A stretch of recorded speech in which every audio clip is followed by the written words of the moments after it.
Hello everyone, I'm Dr. Sandeep Sharma and I welcome you to this rapid revision session part 3. I'll be taking up integrated cardiology here. First of all, a very happy new year.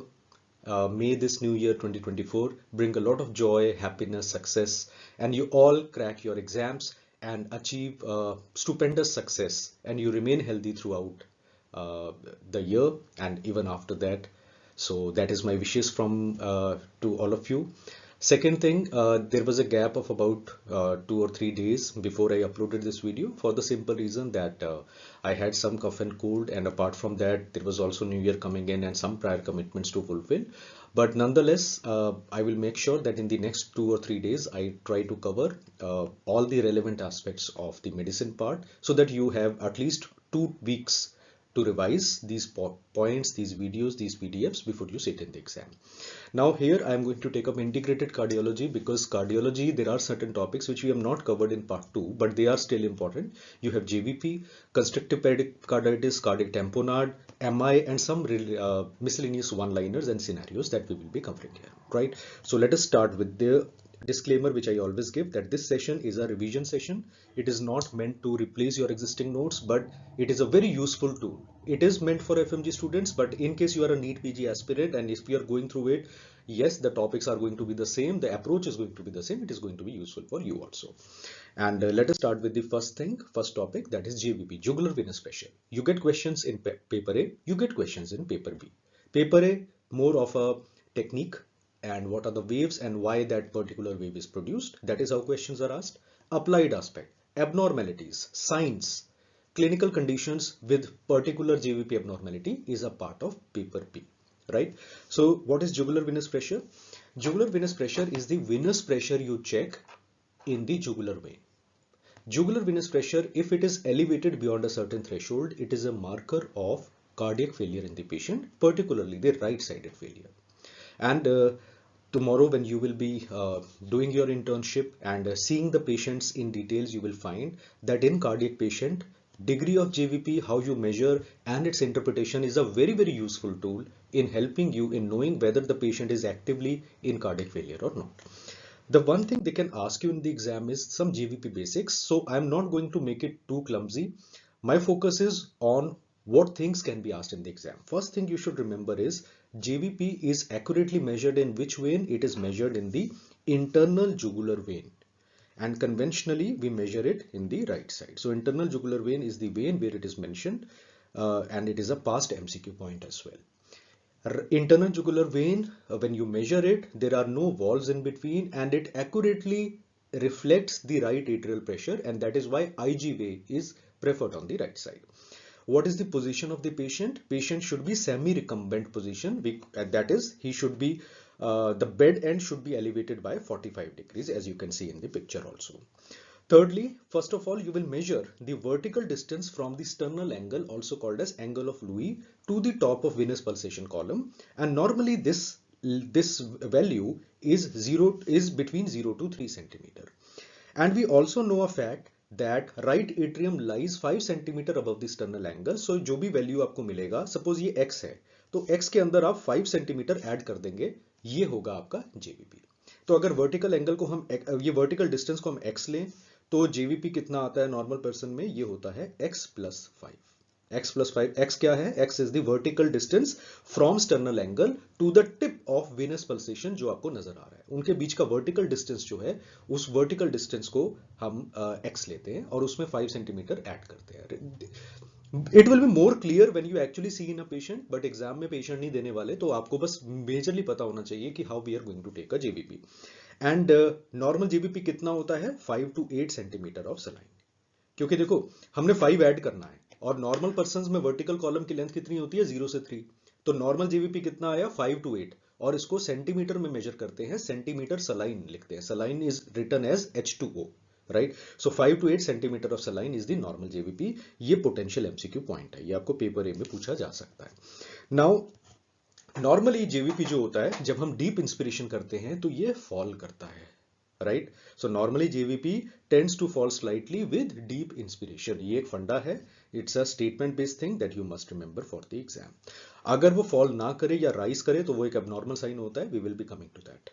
And then if the JVP is more than 8 centimeter, that is called as raised jugular venous pressure. और ये आपका आ गया second MCQ point. तो आपके past questions अगर आप देखोगे तो 2 एमसीक्यू हमने इस स्लाइड में भी हैव डिस्कस्ड। कहां जेवीपी मेजर करते हैं? In the internal jugular vein. Secondly, JVP का कट ऑफ क्या है? More than 8 centimetre is raise JVP, it is reflective of congestive cardiac failure in the patient. So CCF should be suspected in the patient. Now JVP की waves क्या है? And this is something you must revise, I hope you already know it already, so छोटा सा revision करेंगे।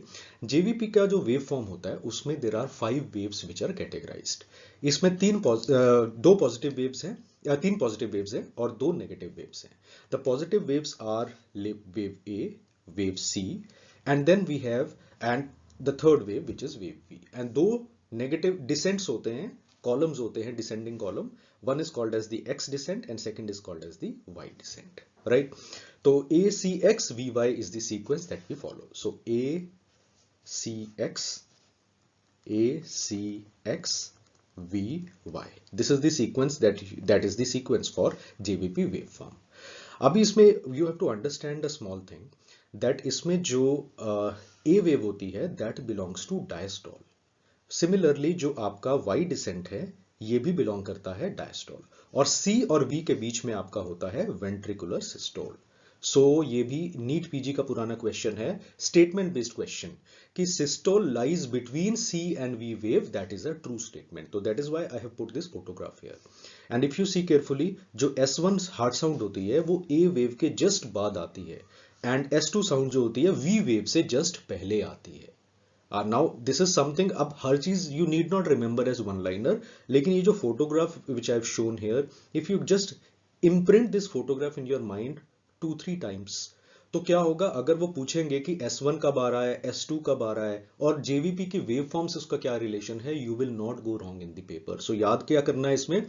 JVP waves you already know, one liner हम याद करेंगे, लेकिन फंडा क्या याद रखना है? इस फोटो को याद रखना है। तो 3 पॉजिटिव वेव्स हैं, 2 डिसेंट हैं। तो ACX VY is the sequence. A, C और V इसमें पॉजिटिव वेव्स हैं, X डिसेंट और Y डिसेंट इसमें डिसेंट्स हैं, यानी कि कमिंग डाउन स्लोपिंग पार्ट है JVP वेवफॉर्म का। और इसमें याद रखना है कि बिटवीन C एंड V होता है आपका वेंट्रिकल का सिस्टोल। देखो atrial systole is separate, we are not talking about atria, we are talking about ventricle here. तो ventricular systole is between C and V, और C से पहले और V के बाद में you will have diastole. And S1 की position क्या होगी? S1 first heart sound is heard just after a wave, and second heart sound is heard just before V wave. So these are some of the key points you should know. Now कभी कभी क्या होता है कि एक X prime decent भी लिख देते हैं बुक्स के अंदर, that is not relevant for our upcoming exam. पर आप ये समझ सकते हो कि X डिसेंट को कभी कभी 2 पार्ट्स में डिवाइड कर दिया जाता है। एक जो ये वाला पार्ट है, ये छोटा सा ये ए वेव के बाद वाला दिख रहा है, इसको भी हम एक्स डिसेंट कह देते हैं, और इसको डिफरेंशिएट करने के लिए जो नीचे वाला पार्ट है सी के बाद वाला जो एक्स है उसको एक्स प्राइम भी लिख देते हैं। सो एक्स और एक्स प्राइम के बीच में ज्यादा कंफ्यूज नहीं होना है for our exam perspective. Remember, ये complexities we will discuss later once we crack our exam. For cracking the exam ACX VY याद रखना है। जो X डिसेंट है ये C के बाद आता है, बस ये याद रखना, और Y डिसेंट जो है ये V वेव के बाद आता है। Let us keep it simple, let us not make it too complicated. Now which wave is being produced due to what? It's a very frequently asked thing. तो सबसे पहले हमारी A वेव है। A wave is produced by right atrial contraction. It is also called as a pre-systolic waveform. तो बोले pre-systolic waveform तो क्या होता है? A wave होता है, and A wave is produced by right atrial contraction. देखो ventricle का तो diastole है, लेकिन right atria के contraction से A wave is getting produced, right? Similarly, C wave is produced whenever there is a tricuspid valve का bulging होता है into the right atrium. तो transiently right atrium pressure rise करेगा। ये सारे जो pressures जो waveform आ रही है ना, it is reflecting the right sided pressure. तो जब wave C wave क्यों प्रोड्यूस होती है? when tricuspid valve will be bulging into the right atrium, and tricuspid valve will be a closed tricuspid valve, it will bulge into the right atrium. उसके बाद आता है X descent. X descent आता है कि as right atrium relaxes, the tricuspid valve moves down and there is a fall in the right atrial pressure. Then हमारा आता है V wave.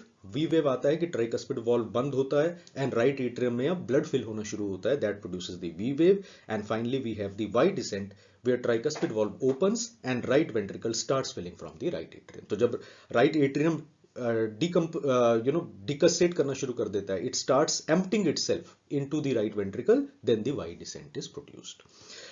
Now tomorrow, if you after you crack your FMG exam and you are going to prepare for NEET PG INI CET, I would advise कि JVP के ऊपर some time spend करो and try to visualize why these things are happening. It is a revision session, so I'm not going into detail, but once you understand, it just clicks and you understand that why cardiac cycle while these waveforms are being produced. अभी के लिए क्या याद रखना है कि A wave is produced due to right atrial contraction is a past MCQ one liner, and tricuspid valve के open होने से कौन सा वेव फॉर्म प्रोड्यूस होता है इज ऑल्सो अ पास्ट. जब एफएमजी का नाम एमसीआई स्क्रीनिंग एग्जाम था, ये तब पूछा गया है. पेपर ए में फिजियोलॉजी पार्ट में आपको मिलेंगे क्वेश्चंस, राइट. तो ये है normal JVP waves. Now what are the abnormalities in JVP that you need to know. Close to the exam, one day before the exam, ये वाला स्लाइड है, यू मस्ट रिवाइज. सो सबसे पहले we have A wave. A wave abnormalities include absent A waves. Absent A waves seen in atrial fibrillation, it's a past MCQ point. If they say large or prominent A waves, large or prominent A waves are seen in tricuspid stenosis, they are seen in pulmonary stenosis, they are seen in pulmonary hypertension, and they are also seen in right ventricle hypertrophy. Then we have Canon A waves. Canon A waves are massive waves. Large का भी बहुत high value. Massive waves. तो Canon A waves are massive waves which are seen in complete heart block, that is AV dissociation. जब आपका atria and ventricle are totally disjointed from each other, तो complete heart block and ventricular tachycardia, they tend to produce Canon A waves in the patient, right? फिर आता है हमारा V wave. Now V wave, there is one abnormality you should know. If the V waves are prominent, large, also the word accentuated use करें, तो very large V waves are a sign of tricuspid regurgitation. This is a recent FMG question 23 asked last year. तो पिछले साल का FMG question है कि large V waves are seen in which condition? They are seen in tricuspid regurgitation. And अगर tricuspid regurgitation में large V wave हो तो उस साइन को कहते हैं Lancisi साइन. अब अगली बार एग्जामिनर क्या बोलेगा, वो क्वेश्चन रिपीट करेगा बट वो उसका नाम लिख देगा Lancisi साइन. तो Lancisi sign is nothing but prominent V waves seen in tricuspid regurgitation. तो ये साइन का नाम याद कर लो.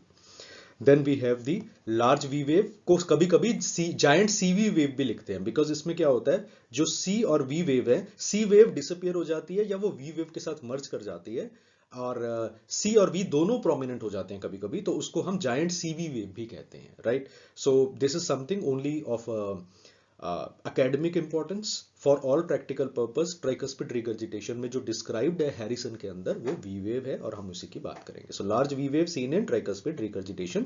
लेकिन अगर पूछें कि giant CV wave किस में मिल सकता है, तो भी आंसर रहेगा tricuspid regurgitation. Then we have X descent. X descent, अगर आए rapid X descent किस कंडीशन में मिलता है? It is seen in constrictive pericarditis, restrictive cardiomyopathy and cardiac tamponade. And if the question says absent X descent किस में दिखता है? Tricuspid regurgitation. देखो X descent absent हुआ तभी तो C और V wave मर्ज करके एक giant wave बनाएंगे. You understand? मैंने भी क्या लिखा? Giant CV wave. Giant CV wave में क्या होता है?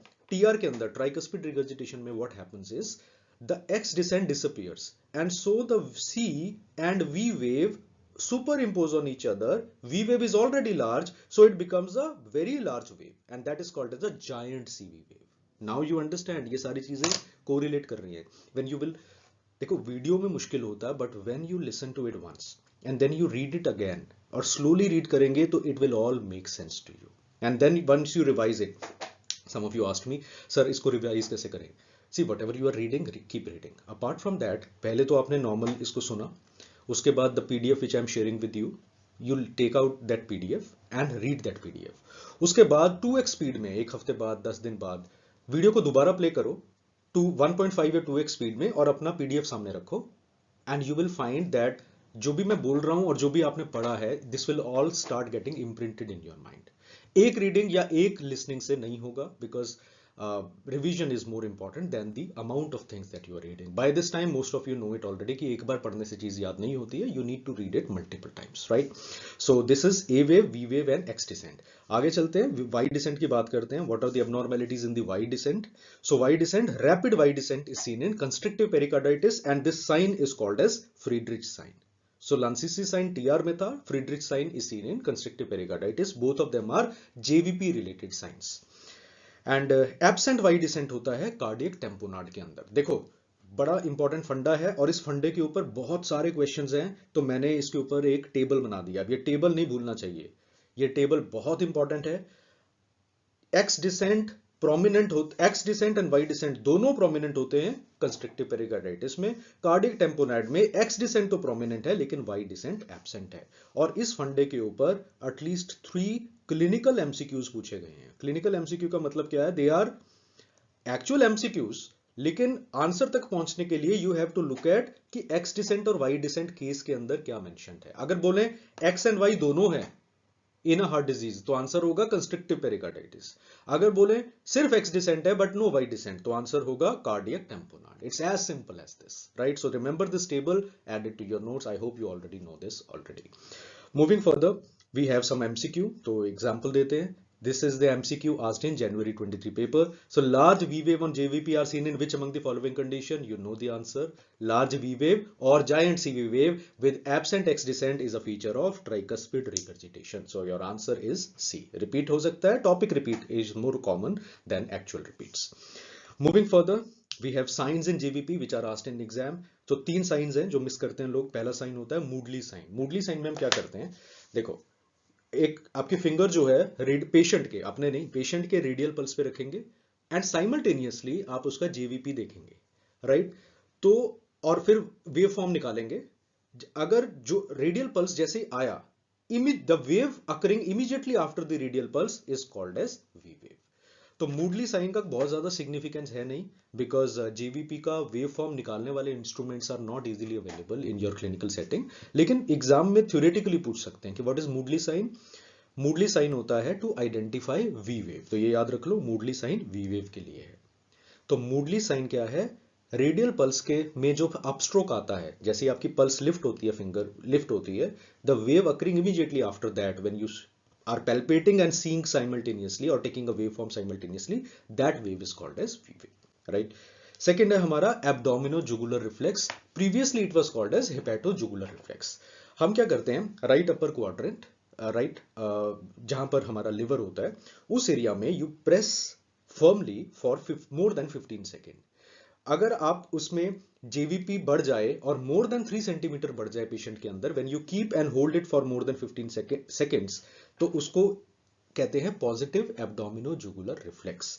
It indicates congestive heart failure, और जब भी ये बढ़ेगा तो आपका पल्मोनरी आर्टरी वेज प्रेशर होगा more than 15 millimetre of mercury. It is a marker of right ventricular dysfunction और right ventricular failure in the patient. तो क्या करना है एब्डोमिनो जुगुलर रिफ्लेक्स में? एब्डोमिनो जुगुलर, एब्डोमन पे प्रेस करने से जुगुलर वीनस प्रेशर बढ़ेगा तो हार्ट फेलियर है। Got it? कितनी देर प्रेस करना है? More than 15 second. कितना बढ़ेगा? More than 3 centimetre. और ये क्या बताएगा? आरबी डिसफंक्शन बताएगा। एंड कौन सा पैरामीटर ये शो करेगा? ये शो करेगा एबनॉर्मेलिटी इन दी पल्मोनरी आर्टरी वेज प्रेशर, और कितने से ज्यादा हो जाएगा? मोर देन 15 मिलीमीटर ऑफ मर्करी। ये 4 या 5 पॉइंट है, जैसे इसको वैल्यूज को याद करके चलना है। And third point which is again very frequently asked, one of the favourites of FMG examiner is Kussmaul sign. Kussmaul sign में क्या होता है? मैंने भी बताया ना कि नॉर्मली हम जब इंस्पायर करते हैं तो जेवीपी फॉल करता है, राइट? तो अगर आप डीप इंस्पिरेशन करो and hold your breath for a few second, तो जेवीपी जो है मुझ में भी, नॉर्मल लोगों में, ये फॉल करता है बाय अबाउट 3 सेंटीमीटर। तो इसलिए वैल्यू लिखते हैं 0 to 3। तो 3 वाले पर्सन का 0 हो सकता है, राइट? अगर इंस्पिरेशन करने पे जेवीपी डज नॉट फॉल और पैराडॉक्सिकली राइजेस, तो उसे कहते हैं positive Kussmaul sign. Positive Kussmaul sign again indicates something, some pathology in the right side of heart. 3 condition में ये कॉमनली पॉजिटिव होता है। कंस्ट्रक्टिव पेरिकार्डाइटिस में पॉजिटिव होता है, राइट वेंट्रिकल एमआई में होता है, and sometimes, not always but sometimes, in restrictive cardiomyopathy also. Remember that Kussmaul sign is not seen in patients with cardiac tamponade, और ये एफएमजी एमसीक्यू है। Another FMG past MCQ है, Kussmaul sign is not seen in atrial fibrillation as well. तो किस में दिखता है, किस में नहीं दिखता, ये याद रखना है, राइट? तो ये हमने हमारे 3 साइंस हैं which are asked in the exam. Revise them once again before the exam. Now let us discuss some case scenarios. So the first case scenario that we have scenario number 1. Scenario number 1 में MCQ examiner will say patient is having a muffled heart sound, soft heart sound और absent heart sound, तीनों में से एक होगा, मतलब these are different depictions कि आपने auscultate कर रहे हो, heart sound are not audible easily, right? Secondly, they will say patient is having hypotension, so low BP is there. And thirdly, they will say jugular veins are distended, or they will say JVP is raised in the patient. So muffled heart sound, hypotension and raised JVP, this is considered to be a triad. This is what you call as the Beck's triad, right? So Beck's triad क्या होता है? These are the three things. Beck's triad has been asked 2 times in FMG exam, can be asked 3rd time also. And case scenario में भी अगर ये बोलें कि ये 3 चीजें present है, यानी कि Beck's triad present है, so what is the likely diagnosis? The patient is likely to have a condition known as cardiac tamponade. What is cardiac tamponade? Cardiac tamponade एक तरह का pericardial effusion होता है. What is pericardial effusion? Fluid collection in the pericardial space. अगर pericardial effusion is massive and it interferes with filling of ventricle during diastole, that is called as cardiac tamponade. So what is cardiac tamponade? Cardiac tamponade refers to a massive pericardial effusion. Massive pericardial effusion which interferes with ventricular filling during diastole. Cardiac tamponade further divide किया जाता है based upon the causes. It can also be categorized into 2 types based upon the pressures, which is the echocardiographic finding. So we have the low pressure cardiac tamponade and we have the high pressure cardiac tamponade. Low pressure, as you can well imagine, उसमें सारे sign नहीं होंगे and it is a relatively milder condition, and high pressure cardiac tamponade is a relatively more severe condition with very prominent signs. But in entrance exam they will not ask you to distinguish between them. तो पहले तो diagnosis बनाना है cardiac tamponade. अगर heart sound are absent, low BP, raised JVP, तो Beck's triad है. Beck's triad किस में मिलता है? कार्डिक टेम्पोनाड में मिलता है, राइट? और कार्डिक टेम्पोनाड जो होता है इसके अंदर what are the usual causes that you see? The causes examiner जो है वो हिंट देगा. It can occur due to traumatic causes and it can occur due to non traumatic causes, right? जो ट्रॉमेटिक कॉजेज होते हैं उसके अंदर majorly it occurs whenever there is a blunt trauma to the chest. Blunt trauma to the chest. For example, if a person is driving a car and there is a head-on collision and the steering wheel just hits with a lot of intensity the chest of the person, cardiac tamponade can be produced. For example, road traffic accidents or steering wheel injury to the chest, that can produce cardiac tamponade. दूसरा non traumatic cause, there are multiple non traumatic causes. Non traumatic causes it can occur as a complication of infections. So infections, bacterial, viral, fungal, tubercular, they can all cause cardiac tamponade. It can also occur due to malignancies. So neoplastic causes. There are 2 malignancies which have high risk of cardiac metastasis and producing cardiac tamponade. What are the 2 infectious malignancies? Remember कि CA lung के अंदर high risk होता है and CA breast के अंदर high risk होता है, right? So CA lung या CA breast का patient है या trauma का patient है और उसमें muffled heart sound, hypotension, raised JVP मिला, what is the likely diagnosis? This is how question will be asked. It has been asked. If you look at the past paper, the answer will be cardiac tamponade. और tamponade में fluid collect हुआ है तो treatment क्या होती है? They will not ask the detail, but treatment will always be managing the underlying cause along with removing this fluid so that the patient does not go into severe cardiac failure. So treatment will always be pericardiocentesis. Pericardiocentesis is done under radiological guidance, और उसमें what we do is we remove the fluid slowly from the cardiac chamber so that the ventricles can fill, and definite cause obviously needs to be managed there as well. So treatment क्या रहेगा? Pericardiocentesis. Now cardiac tamponade is a hugely important topic. Not just case scenario, but one-liners are also asked in the topic. Sometimes photos, images are also asked. So what are the things you should remember? Let us have a look at the cardiac tamponade review.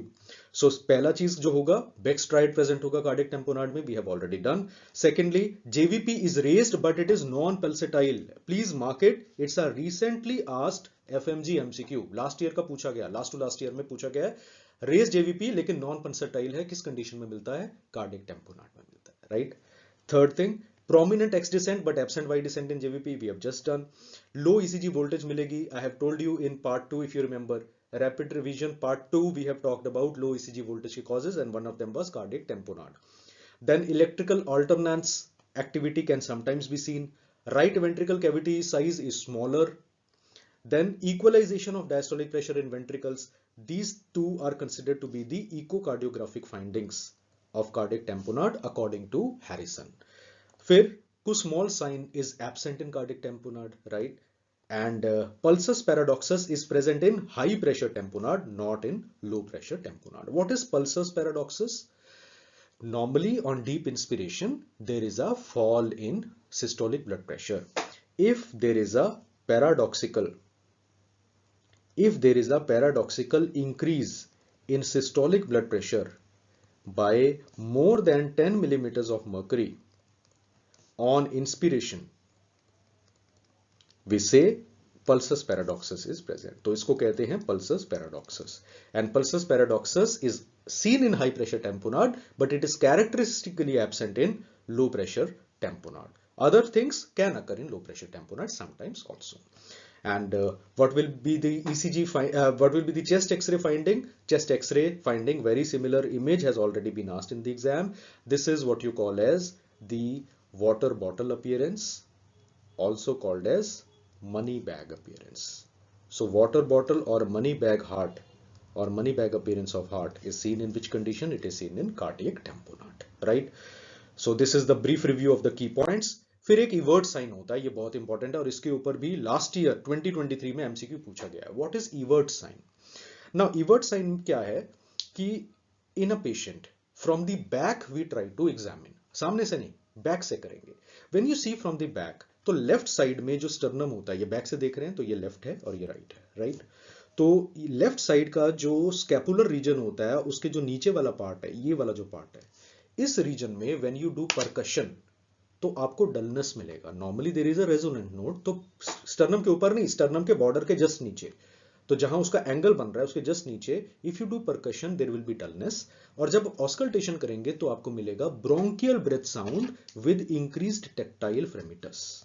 तो एक तो dullness मिलेगी, दूसरा bronchial breathing मिलेगा और तीसरा increase tactile फ्रेमिटस. ये क्यों होता है?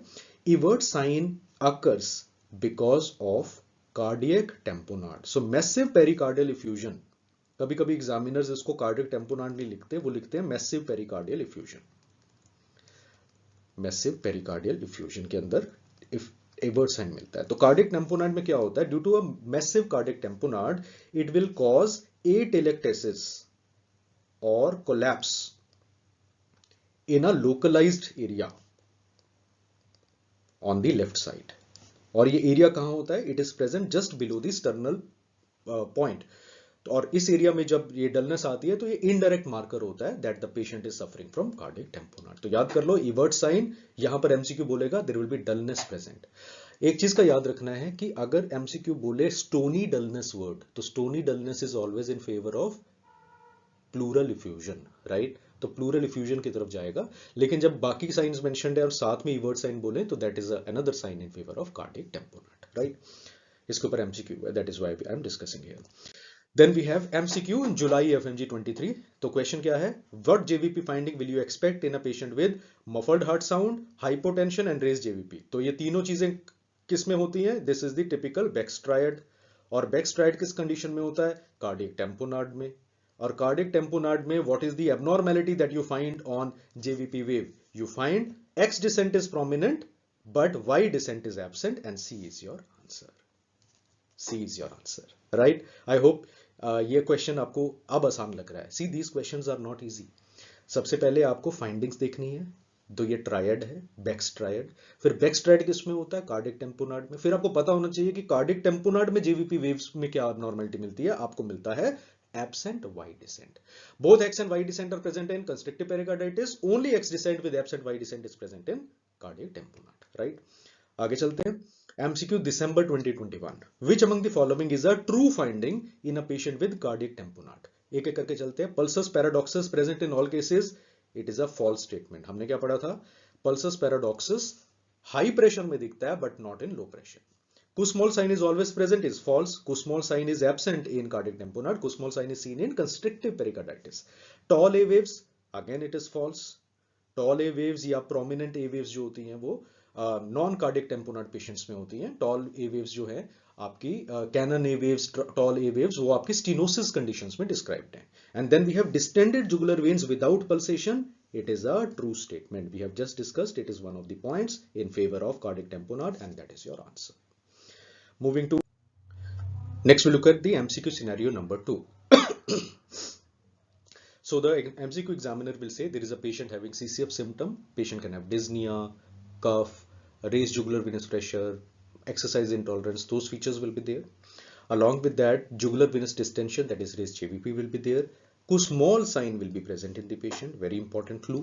And fourthly, there will be a pericardial knock present, very important clue. What is pericardial knock? When you do auscultation, you will find a loud diastolic sound. Loud diastolic sound, which is high pitched in nature. This loud diastolic sound was previously called as early S3. Now we know S3 is a separate sound. So S3 like sound, also called as early S3, heard in the diastole, a high pitched sound due to the pericardial layer suddenly restricting the filling of ventricle is called as pericardial knock. And in case there is CCF with Kussmaul sign with pericardial knock, the likely diagnosis in the question is going to be constrictive pericarditis. Constriction occurring in the pericardial layer which interferes with filling of the ventricles. It also produces CCF-like symptom, that is constrictive pericarditis. Now constrictive pericarditis, what is the most common cause overall, including in India? It is tubercular pericarditis. So post tuberculosis, there is adhesions and chronic constriction happening in the pericardium layer. Even if you have treated the patient with anti-tubercular therapy, that is called as tubercular pericarditis. Now we know that in these patients, what will be the JVP finding? JVP finding will show both prominent X descent and prominent Y descent. So prominent X and prominent Y descent along with Kussmaul sign is the clue. Sometimes there is another sign, extra H point you need to know. There is a sign, sometimes you will find a sign known as broad bent sign in some of the patients. ये सब में नहीं होता, but they can ask in exam. Where is broadband sign seen? It is seen in constrictive pericarditis, right? Broadband sign में क्या होता है? You know there is a left ventricle apical pulse, impulse that you feel on the precordium, chest पे, right? During there is systolic retraction occurring in the apex and at the back, particularly in the region of 11th and 12th rib region. इस साइन को हम कहते हैं Broadbent sign, right? Broadbent sign में क्या होता है? During systole normally the apical pulse will be bulging upward, but in patients में पैराडॉक्सिकली वो अंदर को जाता है. And similar inward retraction can be seen in the back region also, and in the 11th or 12th rib region you will find some narrowing happening due to constriction.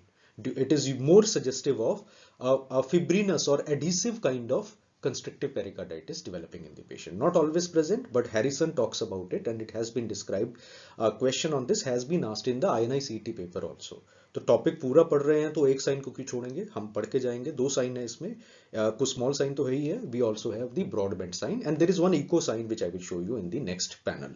So sometimes Broadbent sign can also be seen in constrictive pericarditis. And what is the treatment to be given in constrictive pericarditis? Underlying treatment को underlying cause you will do, but eventually you have to do stripping or removal of the pericardial layer. So pericardial layer resection, also called as pericardial resection, needs to be done in most of these patients. So pericardial resection is needed in most of them. Moving further, another important sign called as square root sign is sometimes seen in these patients. Now what is square root sign? Square root sign is not seen on examination, it is seen on echocardiography. जब आप eco करते हैं patient में तो आपको मिलता है. और जब आप वेंट्रिकल प्रेशर को करें, right and left ventricular pressures, you plot it, तो ये वाला साइन मिलता है. तो इसमें एक स्क्वायर रूट साइन क्या है? ये look at this sign. Isn't it looking like a square root? So this is called as a square root sign.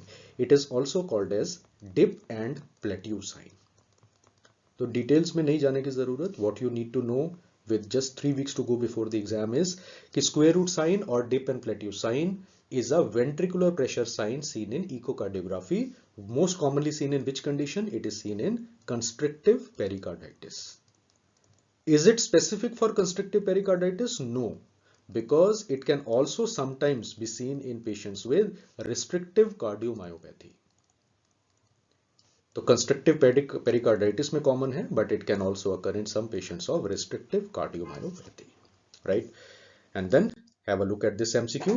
January FMG 23 question.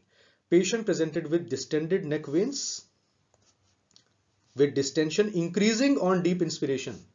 तो डिस्टेंशन जीवीपी का बढ़े और इंस्टेड ऑफ इंस्पिरेशन पे कम होने के, तो इसको कहते हैं कुस्मॉल साइन. तो पेशेंट में क्या आ रहा है? Kussmaul sign is present. And early prominent S3 is heard. Early S3 पुराना नाम है पेरिकार्डियल नॉक का. There is no parasternal heave or murmur in the patient. So distension of neck vein, CCF like symptom, Kussmaul sign, pericardial knock.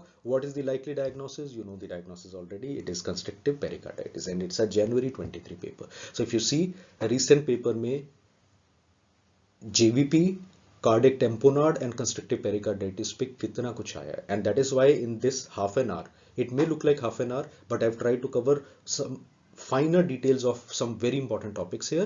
So these are the 3 scenarios. Now we can pick up speed and go towards other scenarios where we will be discussing them briefly.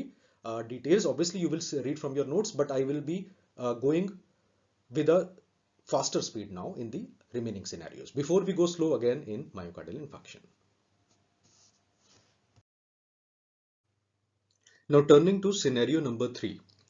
The MCQ examiner will say that there is a patient who is hypertensive adult male. Although the condition I'm going to discuss can occur at any age, but usually they will be males between the age group of 50 to 70 years. So 5th to 7th decade of life, most of these patients will be coming, and hypertensive will be a major risk factor. Secondly, they will have sudden onset severe chest pain. This chest pain will be of a tearing nature, and a very characteristic thing which has been mentioned in one of the old MCQ in the case scenario format is the pain will be radiating to the back between the scapulae. So interscapular region, the pain will be radiating, right? And third thing they will mention that often diaphoresis, that is excessive sweating, excessive perspiration will be present with them. And there will be weak pulses, both central as well as peripheral pulses will be weak. So when you have a hypertensive adult male, can occur in female but more common in male, severe pain, chest pain with radiation or going down the interscapular region with sweating, with weak pulses, the likely diagnosis in the patient is dissection of the aorta, also called as acute aortic dissection. So what will be the likely diagnosis in such a question? Acute aortic dissection, also called as dissection of the aorta, right? Now, obviously, there are a few points we need to remember here. What are the important risk factors? Many times they will ask you as one-liner. Sometimes they will mention these risk factors as a part of the case. So one of the most important risk factor is presence of hypertension. It is also more common in Marfan syndrome. Rarely it can occur in Ehlers-Danlos syndrome, but Marfan syndrome, it is one of the major cause of morbidity and mortality in adults with Marfan syndrome. Then certain patients can have cystic medial necrosis. It can be a pathological finding. It can be a part of various other connective tissue disorders as well. So cystic medial necrosis will be there, and it can occur. Now it is rare in females compared to males, but if it is a female, it can occur. Acute aortic dissection can occur in the 3rd trimester of pregnancy. It is a point which we often miss. If female is affected, usually these are younger females, fertile females, pregnant females in the 3rd trimester of pregnancy is one case scenario where you can get a question, right? Unlikely they will put such a difficult question in FMG exam. It is more likely a INI-CET kind of question, this female developing aortic dissection. What you get in FMG exam is a male patient getting aortic dissection, right? But having said that, dissection can occur in both male and female and the management will remain the same. But you need to be mentally prepared, and we all know how the examiners are and how difficult questions they are putting these days. So these are the risk factor. Now coming to investigations, what are the investigation that you are going to do? Mostly the patients are unstable. Ab socho, there is a tearing occurring in the aorta, so most of them, virtually 90% of them will be unstable by the time they present to emergency. So they are unstable, and in unstable patients, you will be doing echocardiography. Now we have two varieties of doing. You can do transthoracic, the usual way, or the transesophageal. Which is more sensitive? The most sensitive investigation is transesophageal echocardiography. In short, it is written as TEE. This is more sensitive. It has more than 90% sensitivity and specificity. If that is not possible or not available, you can go for transthoracic echocardiography as well. This is less sensitive, but it is used good enough in certain patients. So transthoracic echocardiography, TTE. And in case there is a stable patient, and once the patient stabilizes, you can go for either CT or MRI. You can go for either CT or MRI in the patient, and they also have more than 90% sensitivity. Now there is a key point I'm writing on the top, one-liner potential MCQ point. What is the CT finding or CT sign of aortic dissection? The CT sign of aortic dissection in the patient is tennis ball appearance, also called as tennis ball sign. So tennis ball sign is seen on CT scan of the thorax. What condition will you suspect? You will suspect the patient is suffering from acute aortic dissection. To understand the treatment, we also need to understand the types of aortic dissection. So have a look here. There are, broadly speaking, two types of aortic dissection that you need to know. The first variety, there are two classification systems for that. We have the Stanford classification, which classifies aortic dissection into two parts, type A and type B. And then we have DeBakey classification, which classifies aortic dissection into three parts, type 1, type 2 and type 3. What is the difference between them? Let us understand it here. Stanford simple है and Stanford actually easy है. Stanford क्या कहता है? Stanford says if the dissection begins in the ascending aorta, that is type A, right? तो type A क्या हुआ? Type A होता है if it begins in the ascending aorta. On the other hand, what is type B? Stanford type B is if it occurs in arch of aorta or descending aorta, तो उसे कहते हैं type B, right? Simple है.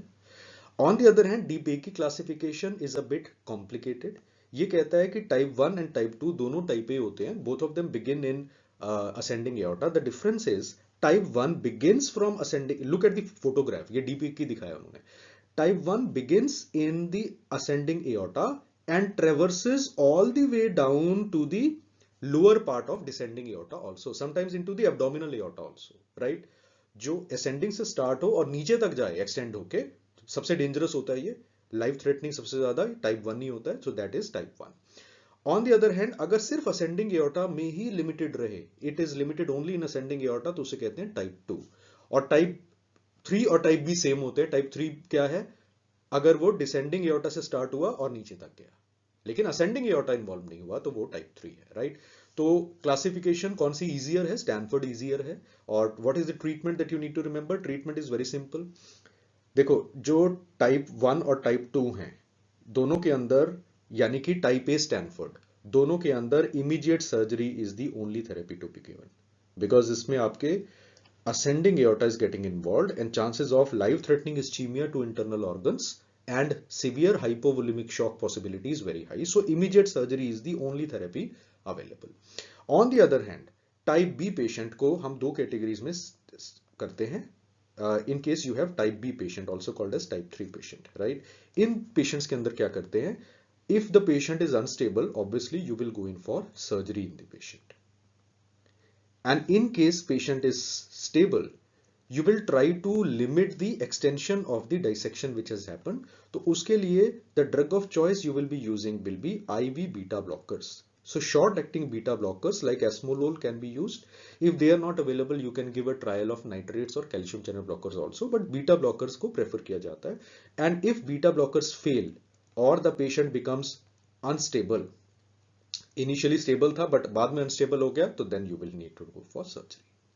So this is the management of aortic dissection. So I have discussed how the case scenario can be asked, and I have also discussed a brief review covering every part which I feel is important on this topic. Let us not waste time, move further. Scenario number 4. Now scenario number 4, listen carefully. It's a very interesting case. Question on this. It's one of the very frequently asked thing. Seldom asked, sometimes asked in FMG exam, very frequently asked in NEET PG and INI-CET. If I'm an examiner, I just want to put a question to trouble you, I would be putting a question on this part. So the question is a scenario where there is, पहला scenario क्या होगा? Adolescent male with sudden cardiac death while playing. No other abnormality was detected. There was some positive family history. पहला तो ये होगा, तो मर ही गया. खेल रहा था बास्केटबॉल खेलते खेलते suddenly collapsed and died. One possibility. Second case scenario, दो case scenario बनते हैं. Second case scenario will be adolescent male, right? Exercise intolerance is there. Syncope, बेहोश हो जाता है. Angina, chest pain is there. Along with that, question will say some additional points. क्योंकि syncope, exercise intolerance, angina के ना करें ना 1000 conditions. They will say double apical impulse. So single apical impulse नहीं है, left ventricle में apex होता है ना, वो single नहीं है, double है. So double apical impulse is there. Then question can say pulsus bisfrenes. Pulsus bisfrenes होता है कि एक जो pulse होती है उसका अगर आप if you take the plotting, there is a single systolic peak. इसमें दो peaks आते हैं. I will show you the diagram. So pulsus bisfrenes. So दो pulses, दो peaks आते हैं in the systole. Then S4 is present. S3 नहीं, S4. S4 को कहते हैं atrial gallop rhythm is there. So S4 will be there.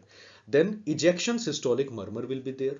And this ejection systolic murmur की बड़ी characteristic चीज है. It is increased by Valsalva and by standing and decreased by squatting and hand grip exercise. So this is very, very characteristic. And on this particular part, not in NEET PG, not in FMG, but in NEET PG, 2 times question has been asked. If you look at old papers and the physiology part, murmurs increased and decreased by Valsalva, indirectly इस topic पे question आ चुका है, right? Direct case scenario has not been asked in the recent past, but you need to be mentally prepared.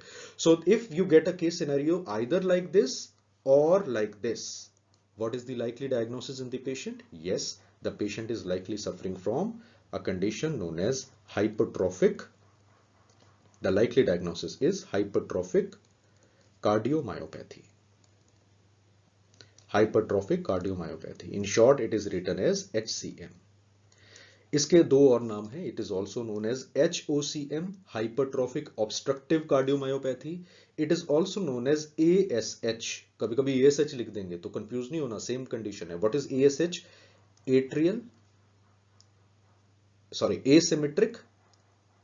Asymmetric septal hypertrophy.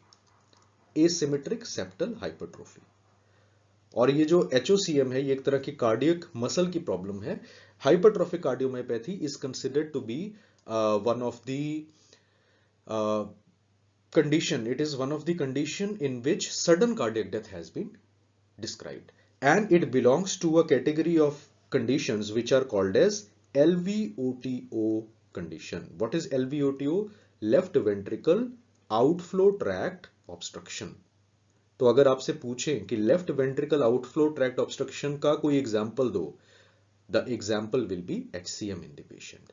इसमें left ventricle का जो septum होता है उसकी वॉल मैक्सिमली अफेक्ट होकर हाइपरट्रोफिड हो जाती है, and so there is a problem in the ejection of the cardiac output from the left ventricle. It cannot increase beyond a certain point, and when the patient exerts, there is a cardiac mismatch, and sometimes MI like condition or fibrillation in the patient can be precipitated, leading to death of the patient, right? कभी कभी बोलेंगे एक adolescent male को exercise intolerance है और उसकी pulse ऐसी दिख रही है, ऐसा भी पूछ सकते हैं. तो इसको कहते हैं pulsus bisferiens. What is pulsus बिस्फरेंस?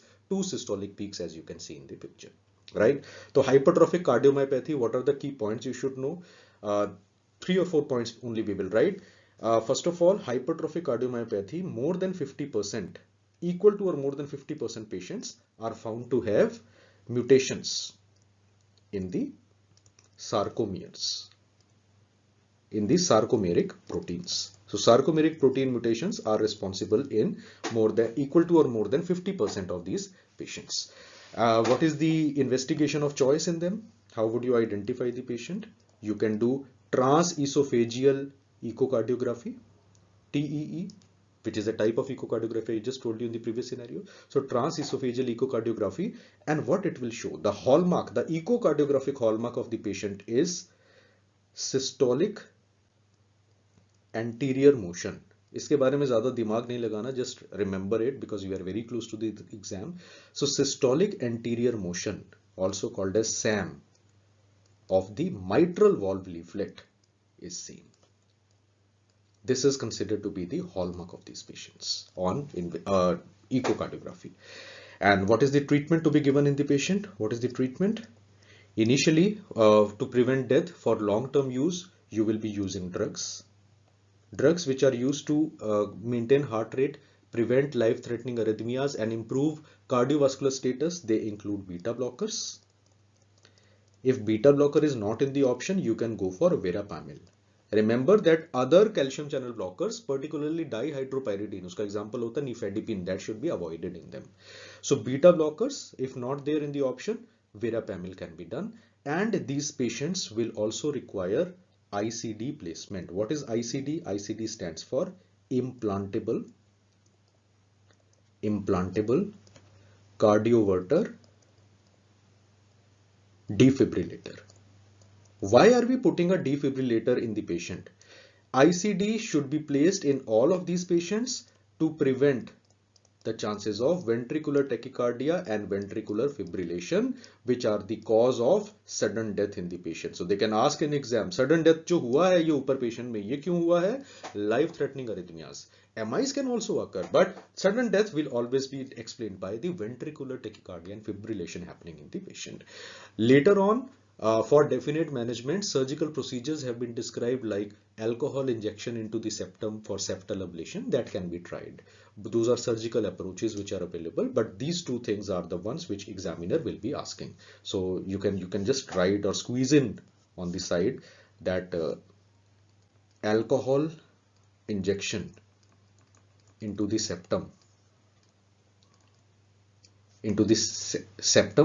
to produce so-called septal ablation can be done as a surgical procedure, right? ये इसमें किया जा सकता है. So this is a patient of hypertrophic cardiomyopathy. So whatever I feel is important from exam perspective, अब ये सारा एक slide के अंदर available है, right? Before I go to the next scenario, I'll take 1 minute to give a reply to the question many of you have asked me. कि sir exam is only about 3 weeks away, ऐसा लग रहा है सब भूल रहा हूँ, कुछ नया पढ़ूं, कुछ नया ज्वाइन करूं. See the time is too less. Whatever you have read, revising your own notes and doing multiple revision is going to be much more beneficial. Last few days before the exam, stop giving too many mock exams. If you want to give, you can still give right now. Maybe in the next week also you can give, but try not to give any mock exam last 48 or 72 hours before the exam. Unnecessarily, you will be overburdening yourself. If you get a very good score, you will end up being overconfident. If you are actually a good student but you find a tough paper and your score comes less, maybe 110, 120, you will unnecessarily be demotivating yourself. So close, yes, you should be giving the mock exam if possible. Squeeze out time for that, but close to the exam you should not be, right? That is my personal opinion. Again, there is a two school of thought on this, but I personally feel कि आपका mental stability भी important है, right? अब तैयारी जो है वो करनी है next 2-3 weeks में, but that is important. Second thing, sir, too many free videos are available, too many sessions are happening. Most of you have joined some institute, some of you are attending some YouTube sessions also. My role is very clear. I will not talk about others, I will talk about myself. I'm putting this video only because I feel कि it can help you in revision. At the same time, if you feel कि आपको वो subject में ज़रूरत नहीं है, तो just because something is freely available does not mean that you have to do it. तो मत करो. अगर लग रहा है कि वो subject weak है और revision से फायदा होगा, तो this is a question you should not be asking to me or to any other teacher or to anybody.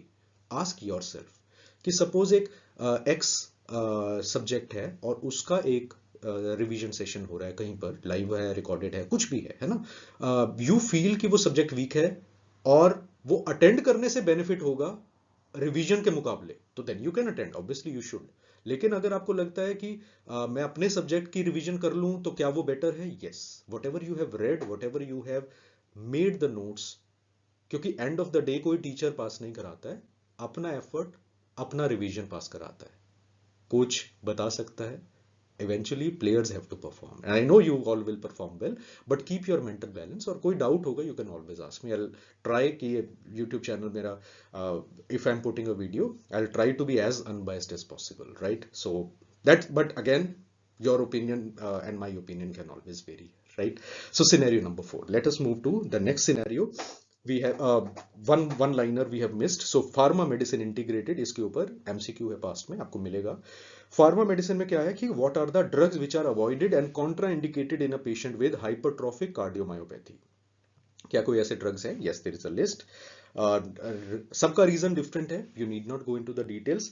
So digoxin should be avoided in HCM, nitrate should be avoided in HCM, nitroglycerin should be avoided, so vasodilators in general should be avoided, ACE inhibitors should be avoided, and nifedipine. I told you verapamil can be used, but nifedipine dihydropyridine derivatives should be avoided in them. So these are the agents to be avoided in hypertrophic cardiomyopathy.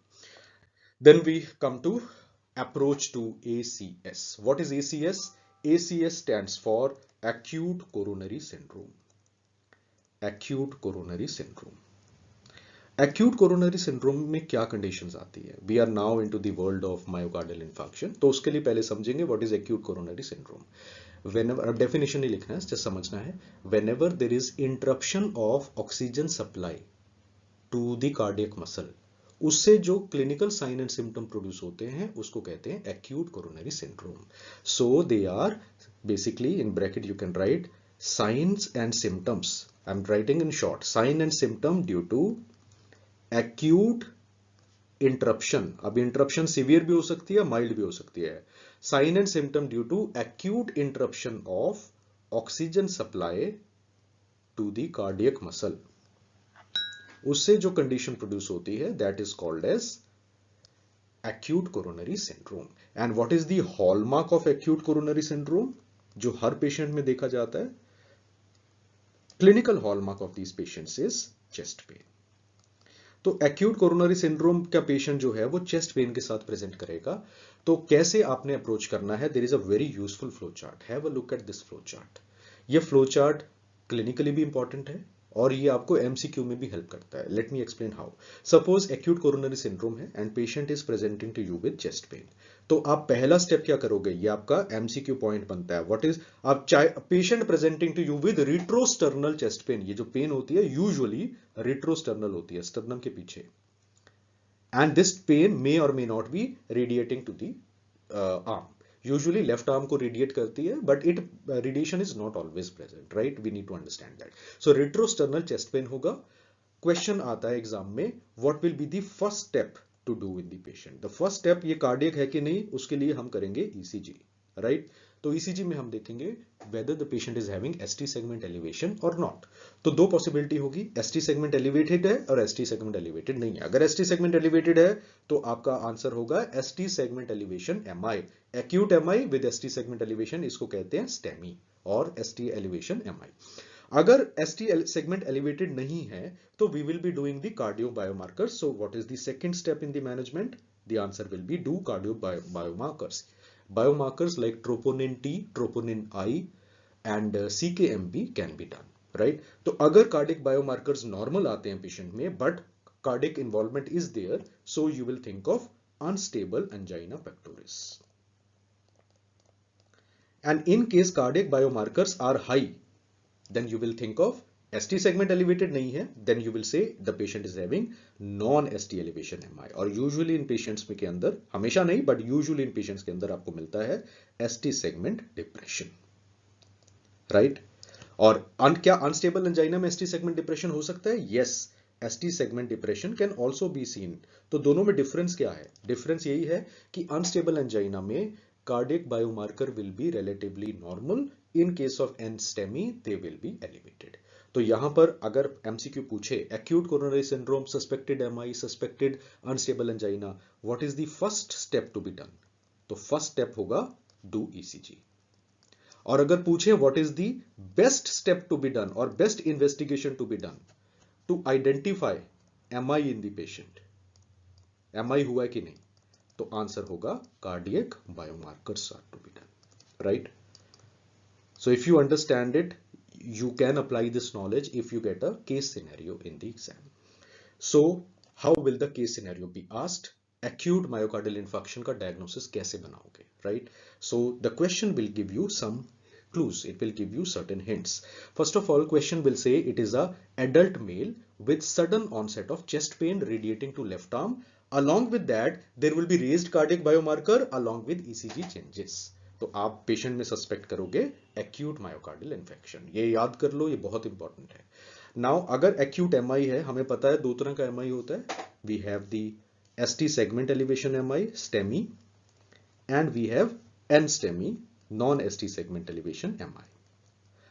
Now ST MI के अंदर क्या होता है, infarct जो होता है it is a transmural infarct. Transmural का मतलब involves the entire thickness of the cardiac muscle, तो ये ट्रांसम्यूरल होता है throughout the thickness of the cardiac muscle. N STEMI के अंदर जो होता है वो सब एंडोकार्डियल होता है, छोटे वेसल के इन्वॉल्वमेंट से होता है, सो सब एंडोकार्डियल इन्फार्क्ट। देखो cardiac muscle infarction death is happening in both of them, but STEMI is involving a relatively larger vessel, so entire thickness of the cardiac muscle area is getting affected. Here subendocardial infarct is there. STEMI के अंदर जो clot बनता है which is blocking the cardiac the coronary blood flow, the clot is composed of fibrin along with RBC और ये strong clot होता है। अब क्योंकि फिब्रिन प्लस आरबीसी का बना होता है तो इन पेशेंट्स के अंदर फिब्रिनोलाइसिस इज इफेक्टिव, तो इन पेशेंट्स में फिब्रिनोलाइसिस इज इफेक्टिव।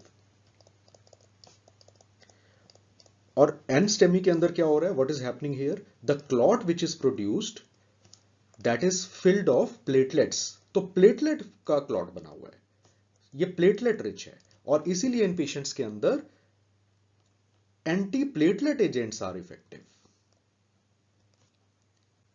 तो किस में क्या यूज करेंगे, that is determined by the type of MI which has happened, and that is why ECG is going to give you a clue what you should be doing next. And remember that because platelet rich है तो इसमें fibrinolysis देने से फायदा कुछ नहीं होगा, it is going to increase the risk of bleeding in the patient. I hope you know that antifibrinolytics fibrinolytic therapy जो होती है like streptokinase, alteplase, reteplase, they all have a side effect of CNS hemorrhage. So that is why in NSTEMI, in bracket you can write, you will find this question in FMG exam in medicine part, that fibrinolytics are contraindicated. और क्यों contraindicated है, because the clot which is forming that is platelet rich, right? So this is the scenario number 5 and how you're going to approach in the exam. So let us do a mini revision of myocardial infarction. Question I and I. If you don't get a question on this, good enough, but if you get a question, you should be able to answer if it is a solvable question. So let us do a mini revision. So first of all, we have the ECG changes happening in ST segment elevation MI, which is the common variety of MI.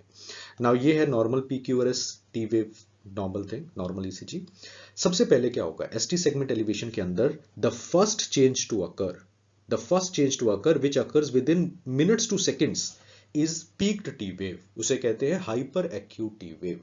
So similar to hyperkalemia, you will have peaked T waves appearing in the patient. These T waves will not persist for a long duration, but they are the earliest sign. तो बोले first sign क्या है ST segment elevation का, peak T wave.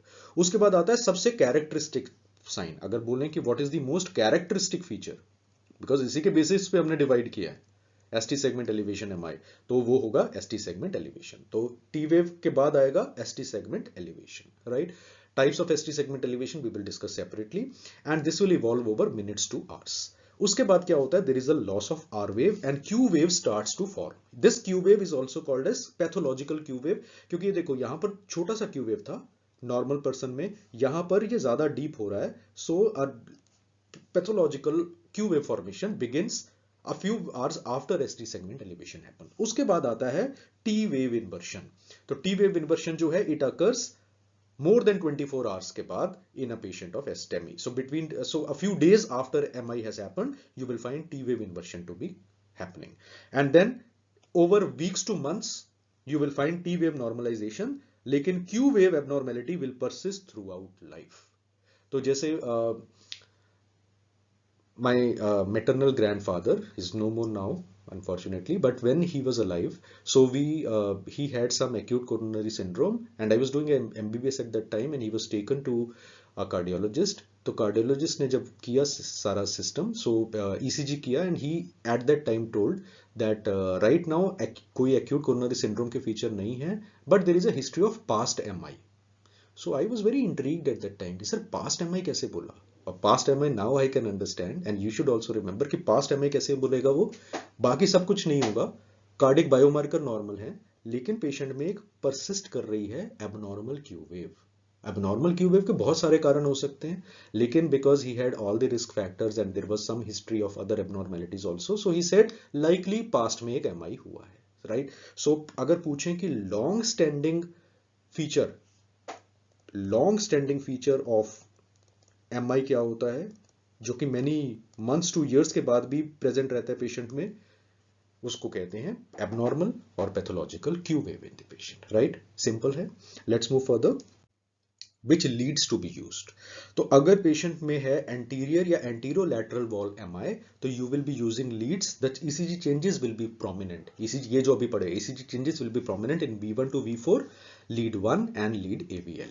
और anterior ये वाला जो MI होता है, anterior and anterolateral wall MI, किस artery involvement, which artery involvement is producing this type of MI? It occurs due to left anterior descending coronary artery.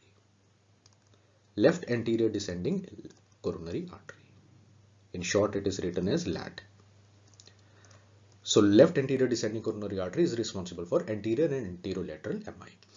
If the question says inferior wall MI हुआ है, कौन सी leads में check करोगे the ECG changes? Lead 2, lead 3, AVF. And inferior wall MI कौन सी artery के involvement से होता है? It occurs due to right coronary artery. So which artery involvement produces inferior wall MI? Right coronary artery. Then we have posterior wall MI. Posterior wall MI interesting है. इसमें ST segment elevation नहीं आता, mirror image आती है, लेकिन depression की form में. तो reciprocal ST segment depression is seen between V1 to V3. Reciprocal ST segment depression in V1 to V3. अब नॉर्मली हम V6 तक लीड लगाते हैं, कभी कभी V8, V7, 8, 9 भी लगाते हैं, उनके अंदर चेंजेस आ सकते हैं, बट वो नॉर्मली हम यूज नहीं करते हैं, so we don't comment upon them. So reciprocal ST segment depression in V1 to V3. And posterior wall MI किसकी इन्वॉल्वमेंट से होता है? Most commonly right coronary artery. Sometimes it can occur due to left circumflex coronary artery as well, right. And चौथा होता है septal MI, which is very rare. The ECG changes will be present in V1 and V2, and septal MI occurs due to which artery involvement? It occurs due to proximal part of left anterior descending artery, coronary artery in the patient, right? So here were leads and the type of MI and the corresponding artery which is getting involved. Now, as I told you before, ST segment elevation can be of multiple varieties, but broadly speaking, ST segment elevation can be divided into two parts, whether it is a concave or it is a convex ST segment elevation. Now, first of all, what is a significant ST segment elevation? If the size is equal to or more than 2 millimeters, we say it is significant ST segment elevation. Remember that this ST segment elevation has been defined in case of males. And in case of females, if the other subjective evidence is there of some underlying heart disease, then even 1.5 millimeter and above is taken to be significant ST segment elevation. But if they don't mention a gender, the answer will be significant ST segment elevation is size equal to or more than 2 millimeter. And what are the varieties of types of ST segment elevation? You can have a convex variety and you can have a concave variety. Now look at the two images. In the first variety, you can see that there is a convexity which is present as depicted in the picture. Convex ST segment elevation is typically seen in patients with ST segment elevation MI. So STEMI patients will have what type of ST segment elevation? Convex form. Sometimes it is not convex, it is on a straighter line. So convex or straight. If it is not convex, even if it is straight, that is also consistent with ST segment elevation MI. On the other hand, in case there is a concavity present instead of a convexity, then it is a non-MI patient. non-MI patient. So the question arises, can concave ST segment elevation be seen in any specific condition?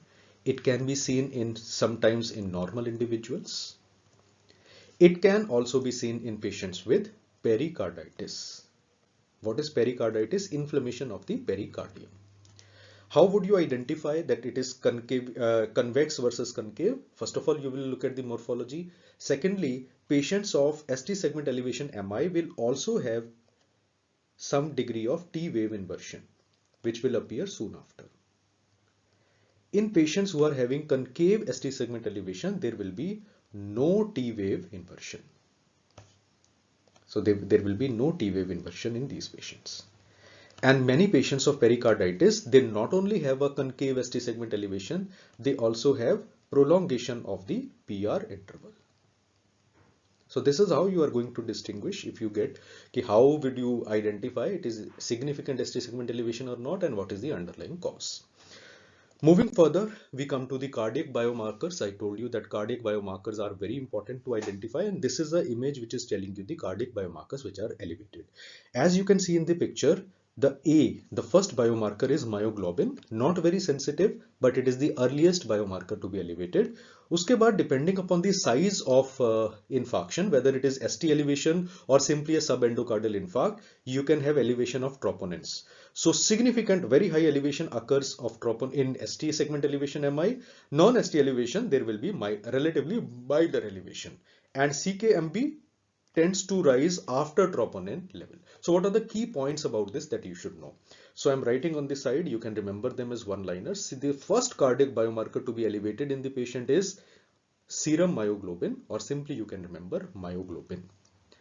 Myoglobin is the first marker to rise, but it is not a very useful test for the simple reason it becomes normal. Although it rises, but it normalizes within 1 to 2 days. And its sensitivity specificity is also very doubtful. So that is why it is not a very commonly used biomarker. After myoglobin, what is the next biomarker to be elevated? It is the cardiac troponins, also simply called as troponins. We have two varieties of troponin, either of the two can be used, troponin T and troponin I. It is troponin I which is considered to be the most sensitive as well as specific cardiobiomarker. So if they say which is the most sensitive and specific cardiobiomarker, it is troponin I level. So troponin I level tends to rise in 3 to 4 hours of the acute myocardial infarction event, and then it remains elevated and slowly returns to normal. It becomes normal in about 10 days. So in case there is a patient coming to you on the second day or a third day, then it is cardiac troponin I which is going to identify these patients. After cardiac troponin level, the third biomarker which tends to rise after troponins is the CKMB. Previously it was called as CPKMB also. So CKMB is creatine kinase MB isoform. So CKMB tends to rise in about 6 to 8 hours. Some books give a range of 4 to 8 hours also, depending upon what reference you are using. And then it tends to become normal within 48 hours.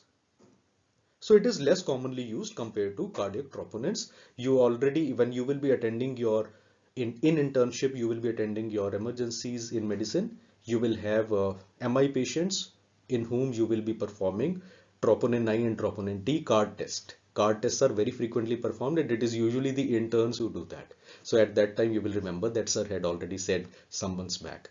Think positively, that phase will come very soon, right? Medicine se darna nahi hai. Medicine is tough, but again it is going to help you in crossing the line of 150. So myoglobin, then cardiac troponin, then CKMB. और यहाँ पर एक one-liner scenario आता है. If the question says that there is a patient where you want to diagnose reinfarction, suppose recurrent MI हो गया between day 2 to day 10, तो इन patients के अंदर बेस्ट बायोमार्कर कौन सा यूज करेंगे? देखो कार्डिक ट्रोपोनिन तो एलिवेट हो गया, it will remain elevated for 10 days. Myoglobin का वैसे यूटिलिटी नहीं है, तो अगर if you have to identify कि आज एमआई हुआ और 3 दिन के बाद अनदर एमआई हुआ, तो कौन सा यूज करेंगे? You will be using CKMB in them, क्योंकि ये 48 आवर्स में नॉर्मल हो जाता है, और अगर उसके बाद फिर से राइज करे तो इसका मतलब री इन्फेक्शन के लिए इट इज वेरी सेंसिटिव। क्या इसके ऊपर क्वेश्चन है? इसके ऊपर एक नीट पीजी में क्वेश्चन है, राइट? तो नीट पीजी नहीं पढ़ा रहा हूं मैं आपको, एफएमजी ही पढ़ा रहा हूं, don't worry, every topic which I am teaching, but again end of the day topic is the same, so you should understand the cardiac biomarkers which are implicated here. And finally we come to something which is tricky, something. Now, management of acute coronary syndrome is very difficult and tricky and almost impossible to finish in one slide. But since we have only 3 weeks left before your exam, so I will try my best to fit it in one slide itself, right?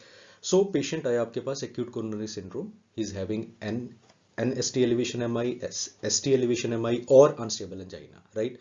आपने उसका ECG किया, आपने उसका cardiac biomarker किया। Now, while you are doing the test, तब तक patient को ऐसे थोड़ी छोड़ दोगे। You will do some initial therapy जो कि कॉमन है तीनों के लिए। तो सबसे पहले what is the initial therapy you will be giving in all of these patients? So initial therapy can be remembered by the mnemonic known as MONA. तो मोना जो है वो सब में देंगे। So the question arises, MONA में क्या क्या आता है? You will give morphine to all of these patients, you will give oxygen to all of these patients. अगर SpO2 is normal, तो you can take a call not to give it, but you will consider oxygen in all of them. Then you will give nitrates. Remember कि nitrates सिर्फ तब avoid करने हैं in case there is hypotension. So unless hypotensive, you will give nitrates to all of them. अगर किसी patient में hypotension है, फिर नहीं nitrates दोगे, because that is further going to cause a fall in the blood pressure. And you will also give antiplatelet agents in these patients. Now, कौन सा antiplatelet agent देंगे? हमेशा aspirin will be given in these patients. Along with aspirin, you will add a novel agent like ticagrelor, or you can consider prasugrel, or you can use clopidogrel. Harrison बहुत clearly कहता है that clopidogrel is not very favored agent in the Indian population, but aspirin के साथ में one of these agents will be tried. Primary health centre में बैठे हैं, कुछ भी एजेंट नहीं है, तो मॉर्फिन, ऑक्सीजन, नाइट्रेट्स, एस्पिरिन हर जगह होता है। So that these 4 have to be given in all of these patients. उसके बाद इन द मीनवाइल आप ईसीजी करेंगे, तो ईसीजी से क्लियर हो जाएगा it is unstable angina, NSTEMI और इट इज स्टेमी। तो आपके पास 2 पॉसिबिलिटीज आएंगी। ECG is done, so you will have unstable angina or you will have non-ST elevation MI. Or second possibility will be patient is having ST segment elevation MI. अगर patient के अंदर unstable angina और non ST elevation MI है, तो देखो morphine, nitrates तो आप दे ही रहे हो, वो तो दिया ही है, एंटीप्लेटलेट एजेंट स्टार्ट कर दिए हैं, वो तो देंगे ही। एडिशनली क्या स्टार्ट करेंगे? You will add beta blockers in them, and beta blockers are considered to be the first line agents in these patients. इसके ऊपर case scenario based FMG MCQ है. So add beta blocker, for example you will add metoprolol. How do beta blockers help? They decrease the oxygen consumption. They decrease the oxygen consumption by the cardiac muscle, and so they are useful in relieving the ischemic symptoms. साथ में इन patients के अंदर you will add anticoagulants. You will add anticoagulants. Which anticoagulant will be added? You will add low molecular weight heparins. Example, enoxaparin will be added. Right? And साथ के अंदर you can consider additional, you can consider, not mandatory, but you can consider IV antiplatelet agents.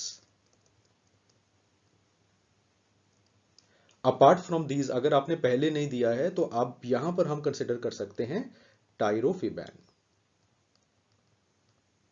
It is optional, it is not mandatory in these patients. And this I have already told you that fibrinolytic agents like streptokinase, alteplase, reteplase, fibrinolytics are contraindicated in these patients. So they will be contraindicated in these patients. On the other hand, अगर patient के अंदर ST segment elevation MI है, so what is the therapy of choice? The best therapy of choice in ST segment elevation will always be PCI. What is PCI? PCI stands for percutaneous coronary intervention. Percutaneous coronary intervention, PCI, basically इसमें हम क्या करते हैं, we do balloon procedure, balloon dilatation with और without stent placement. तो अगर आपसे पूछे बैलून प्लेसमेंट कर रहे हैं, एंजियोप्लास्टी कर रहे हैं, स्टेंट प्लेसमेंट कर रहे हैं, they all come under the ambit of percutaneous coronary intervention, that is PCI. अब पीसीआई को लेके बहुत सारे फ्लो चार्ट्स हैं, मैं उसको सिंप्लीफाई कर रहा हूं फ्रॉम एग्जाम पर्सपेक्टिव. तो सबसे पहला जो आपका प्राइमरी पीसीआई जो होता है, प्राइमरी पीसीआई मींस पेशेंट आया और इमीडिएटली आपने पीसीआई कर दिया. It should be done as early as possible. कितने टाइम में कर देना चाहिए? It should always be done within 90 minutes.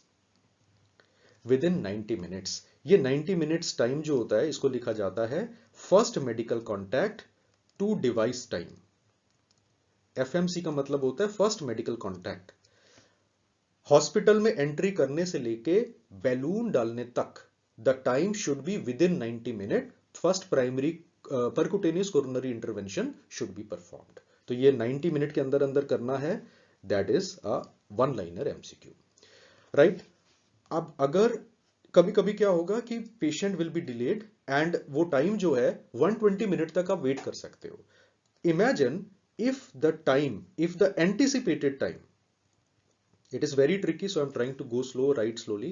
If anticipated time, FMC to device time is more than 120 minute, आपको लग रहा है कि 1-2 घंटे से ज्यादा लग जाएगा, immediately the cardiologist is not available, या cath lab is not working, or it is a smaller hospital where the facility is not available. ऐसे पेशेंट के अंदर अब आप वेट नहीं करोगे प्राइमरी पीसीआई का. अब आप क्या करोगे? In these patients you will do fibrinolysis. So in these patients you will do fibrinolysis. So fibrinolysis कैसे करते हैं? By using IV agents. You can consider agents like alteplase और स्ट्रेप्टोकाइनेज. स्ट्रेप्टोकाइनेज चीपर है but better alternatives are available these days. You can also consider Reteplase and so on. Many other new congeners are also available. So fibrinolysis आप start करेंगे. And fibrinolysis कब करना है? Fibrinolysis must always be done within 30 minutes of arrival in the hospital. देखो within 90 minute आपने करना है. आप पहले ही चेक कर लेते हो. बेसिकली क्या है, patient comes to you in hospital, आप देख लेते हो कि वेदर 120 मिनट के अंदर अंदर हो जाएगा कि नहीं हो जाएगा. अगर हो जाएगा तो आपने विद इन 90 मिनट, 30 मिनट का मार्जिन रख लेते हैं हम, within 90 minute you have to do PCI. लेकिन अगर आपको पता है कि 2 घंटे से ज्यादा लगने वाला है, more than 2 hours it is going to take, so in that scenario you will not even try. PCI के बारे में बाद में सोचेंगे. आप क्या करोगे? फिब्रिनोलाइसिस. और फिब्रिनोलाइसिस में सोचना नहीं है, उसमें you have to perform within 30 minute. इसमें याद रखो कि if fibrinolysis is delayed, fibrinolysis अगर डिले हो जाए, इफ डिलेड इक्वल टू और more than 12 hours, then it increases the mortality significantly. तो इसको 12 घंटे के बियॉन्ड डिले करके कोई फायदा नहीं है. And what is the side effect of fibrinolysis? Side effect is bleeding. 12 घंटे के बाद अगर फिब्रिनोलाइसिस कर भी देंगे तो क्या होगा? Risk will outweigh the benefit, और chances of CNS bleeding, haemorrhagic stroke इतना बढ़ जाएगा, बेनिफिट उतना नहीं होगा. So that is why these are the time frames that you should be remembering. Now this looks easy but it is not. You need to practice, you need to understand them. I will say it again. Normally I'm not repeating the things but I will say it again. ST segment elevation MI में the procedure of choice, ideal scenario is percutaneous coronary intervention, जिसमें balloon dilatation and stent plus minus stenting can be done. Now PCI, जैसे patient comes to the hospital, आप decide कर लेते हो, you the doctor, that whether PCI can be done within 120 minutes or not. अगर with in 120 minute कर सकते हैं तो प्राइमरी पीसीआई के लिए भेजना है, फिब्रिनोलाइसिस नहीं करना. तो और प्राइमरी पीसीआई अगर वो तो 120 मिनट तो हमने डिफाइन करने के लिए यूज करेंगे. Within what time you have to do it? It should be done ideally within 90 minutes of the admission into hospital. तो कॉन्टैक्ट टाइम से लेके प्रोसीजर तक 90 मिनट के अंदर हो जाना चाहिए, राइट? अगर आपको लगता है if the anticipated not actual anticipated time is more than 120 minute, then you will not take the risk of doing और ट्राइंग फॉर पीसीआई. ऐसा ना हो कि पेशेंट को कुछ भी ना मिले. So there you will consider fibrinolysis. Fibrinolysis can be easily given in a small hospital also, and even simple MD medicine person can also do it. So इसमें आपने क्या करना है, streptokinase या alteplase या reteplase IV स्टार्ट करेंगे. And this fibrinolysis अगर आपने डिसाइड कर दिया तो 30 मिनट के अंदर you have to start fibrinolysis in the patient. If you delayed beyond 12 hours, now fibrinolysis also is not going to work because the benefit will be less, risk of bleeding will be much more. So remember these points, they are not contradictory, and examiner when he puts questions they are not very difficult if you have understood whatever the key points I have written here. अब इसमें changes क्या कर सकते हैं, MCQ आएगा non ST segment elevation MI का, और पूछेंगे कौन सा ड्रग यूज करेंगे. एस्पिरिन तो ऑलरेडी दे दिया होगा, मिटोप्रोलोल की जगह पर कोई और बीटा ब्लॉकर दे देंगे. Remember most of the beta blockers can be interchangeably used except esmolol जो कि short acting ultra short acting होता है, तो यहां पर हमें थोड़ा सा sustained response we need in the patient, right? So this is the management of ACS. I've tried my level best to fit it in one space, but remember that this is the bare minimum that for your exam. Let us move further. Look at some FMG MCQs. FMG MCQ question आया December 21 में. 70-year-old male, sudden onset retrosternal chest pain and sweating is there. ECG is shown below. What is the likely diagnosis? Retrosternal chest pain could be acute coronary syndrome. इस patient में आपको time मिलेगा exam में, but if you see carefully, हमने V4 to V6 वाली Leeds में और lead 1 में देखा तो एंटीरियर वॉल MI. इसमें अगर आप देखो तो लीड 1 V3 से V6 तक सारी लीड्स में ST सेगमेंट एलिवेशन MI नहीं है, but if you see lead 2, lead 3 and AVF, you will find that there is a ST segment elevation present in these patients. Can you see the ST segment elevation there? And this ST segment elevation convex है, कुछ में convex है और कुछ के अंदर mostly में straight line है. I told you convex as well as straight line is seen in patients of ST segment elevation MI.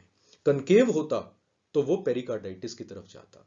अब इस पेशेंट में सडन ऑनसेट है, राइट, और पेन है, and lead 2, 3 and AVF are showing. So what type of MI will you suspect in the patient? Yes, you will suspect inferior wall MI in the patient. Now let us have a look at some miscellaneous things also. Most of them are related to whatever you have read, and some are fresh case scenarios. So if the question says there is a suspected MI patient or acute coronary syndrome patient, but you want to avoid nitrate, तो किस patient में nitrate नहीं देंगे? One condition I've already told you, when the patient is having hypotension. So if systolic blood pressure in a suspected MI is less than 90, आप nitrate नहीं दोगे. Secondly, in case you are suspecting a inferior wall MI, particularly involving the right ventricle, in patient के अंदर भी आप nitrate नहीं दोगे. Why नहीं दोगे? Because inferior wall MI patient already has hypotension, and because of hypotension if you give nitrate further fall in BP can occur, right? So ये बहुत इंपॉर्टेंट है. It's a very frequently asked thing in the NEET PG and INI-CET like questions. Similar question in a case scenario format, not asked in FMG, लेकिन useful information है, याद कर लो. There are always a few questions which are freshly asked from important topics, and MI is an important topic. Second thing, इसी से related कि एक patient को कब बोलोगे inferior wall MI है, तो MI के फीचर होंगे, साथ के additionally क्या होगा, patient में होगा raised JBP, so CCF के फीचर होंगे. Secondly, patient में होंगे pedal edema, dyspnea, etc. Patient will have bradycardia and hypotension. देखो, bradycardia and hypotension are a feature of inferior wall MI, particularly if right ventricle is infarcted, right? ये left ventricle involvement में नहीं देखे जाते. Fourthly, there will be clear lung fields. Pulmonary edema के feature, basal crepitation, cardiogenic edema will not be there. Pedal edema, pulmonary edema, when you do basal crepitation, pulmonary edema in the lungs, they will not be there. And GIT complaints will be plus minus. So name the type of MI where GI complaints can sometimes be seen. It is inferior wall MI. And because in patients के अंदर hypotension है, तो these patients require IV fluid boluses. तो कौन सा MI है where instead of giving nitrates, you will give IV fluid bolus to the patient as a part of initial therapy? along with whatever therapy you have to do, the answer will be IV, inferior wall MI. Or if sometimes they will not mention inferior wall MI, they will say right ventricle infarction, right? And bradycardia, if it is severe and refractory, you can consider giving atropine to the patient. But that is, there are two schools of thought whether you should be giving it or not. So controversial areas, examiner will not go in such topics. Moving further, we have what is the first line agent for chronic stable angina, also called as angina pectoris.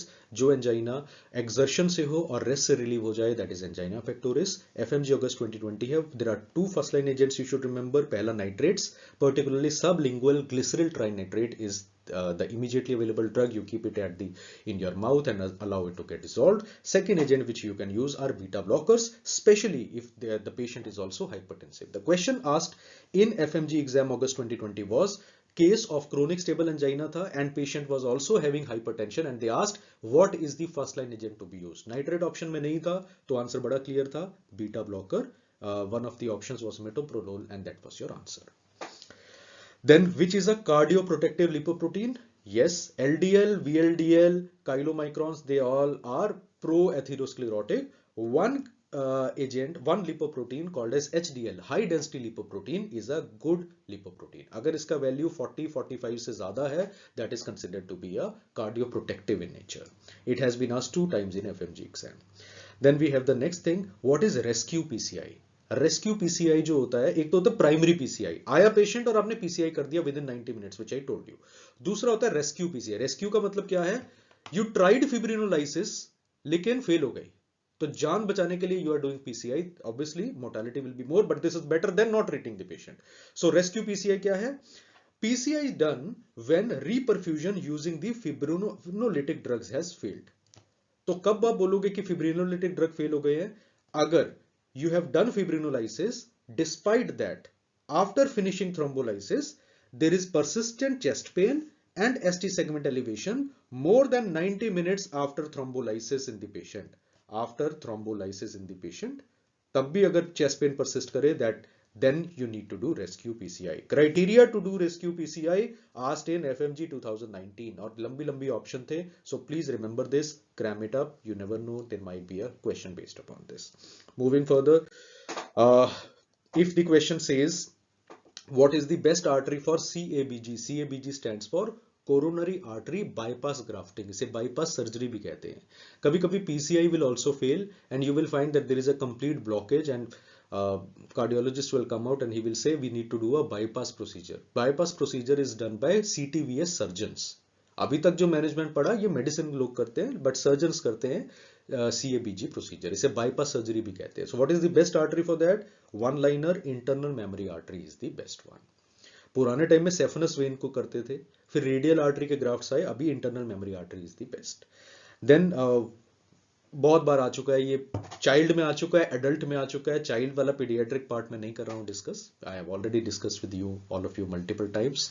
सो अगर बोले asymptomatic adult patient में wide fixed splitting of second heart sound है, the answer will be atrial septal defect. And which is the most common type of atrial septal defect? It is always ostium secundum type of atrial septal defect.